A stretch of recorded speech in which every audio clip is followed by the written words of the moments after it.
curious, slightly hushed tone. When you look at the trajectory of the global economy, it often comes down to a handful of people making decisions behind closed doors. In the early 1970s, the Bretton Woods system of fixed exchange rates collapsed. Right after that, the 1973 oil crisis hit. Global markets went into a tailspin, leaving panicking consumers facing sudden gas shortages and skyrocketing prices. To stop the bleeding, 4 finance ministers from the US, UK, France, and Germany met in absolute secrecy inside the White House library. Authoritative. They didn't gather to draft a grand democratic vision for the future. They met because they were desperate to avert a total global economic collapse.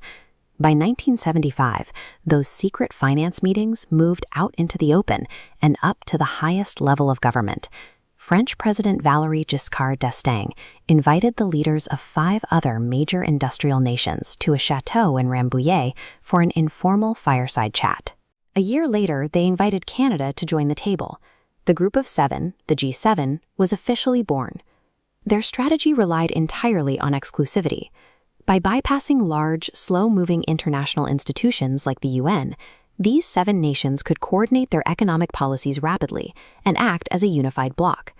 This tight-knit structure gave them the agility they needed during a crisis. But by locking the doors to everyone else, they completely shut the developing world out of the global decision-making process. After the Cold War ended, the G7 expanded their focus from pure economics to global security. To encourage democratic reforms, they invited Russia to join the club in 1997, officially forming the G8. But outside those meetings, anger over their exclusivity was hitting a boiling point. In the summer of 2001, an estimated 200,000 anti-globalization protesters descended on the 27th G8 summit in Genoa, Italy. The leaders themselves were completely sealed off from the citizens, operating inside a heavily barricaded area known as the Red Zone. The tension in the streets snapped. Clashes with police led to the fatal shooting of a 23-year-old protester, Carlo Giuliani. That was followed by brutal midnight raids by security forces on a school housing sleeping activists and journalists. Genoa shattered the image of the G8 as a quiet, functional technocracy. It was the moment the world's most exclusive club found itself under siege by a global movement that refused to be ignored. In response, the G8 tried offering token gestures. They invited leaders from developing nations to wait in the wings and join them for occasional meals, but gave those nations no real voting power. Then came the 2008 financial meltdown. As banks collapsed and public desperation grew, the G7 finance ministers realized their economies alone lacked the leverage to pull the world out of the nosedive. To stop the bleeding, they had to share power. They elevated an existing forum called the G20, bringing emerging powerhouses like China, India, and Brazil to the main table for the very first time. This area chart visualizes exactly why this shift was a mathematical necessity. It compares the shrinking GDP share of the original G8 against the massive combined economic weight of the broader G20 nations.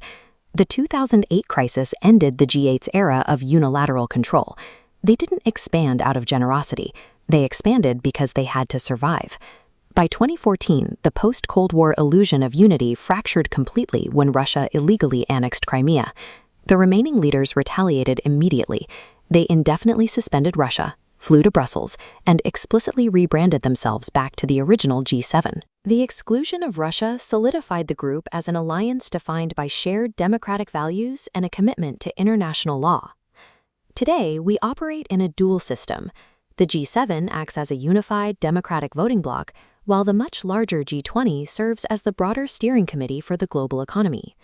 The committee has spent 50 years in a state of constant flux, forged by an oil crisis, pressured by street protests, expanded by a global meltdown, and contracted by a regional war. Global governance is never a finished, perfect blueprint. It is a messy, constant adaptation to a world that refuses to stop changing.